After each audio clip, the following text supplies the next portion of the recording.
అయినా అంత ఇష్టమైన బైక్ని అలా ఎలా అమ్మావురా? నాకు బైక్ అంటే ఇష్టమే నాన్న, కానీ ఉద్యోగ అవసరం. ఏ పని పట్ట లేకుండా తిరుగుతున్నానని తిండి దండగన్న ప్రతిసారి తినన్నం మీద గొంతులో గుచ్చుకునేది.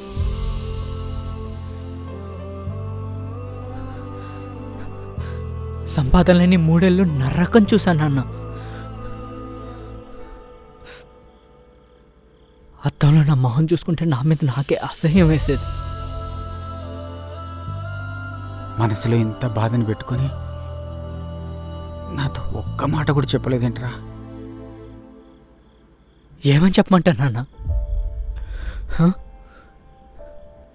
మీరు నడిచే ప్రతి మాటలో న్యాయం ఉంది, కానీ నేను ఉద్యోగం చేస్తానంటే ఏ రోజు మీరు నన్ను నమ్మలేదు.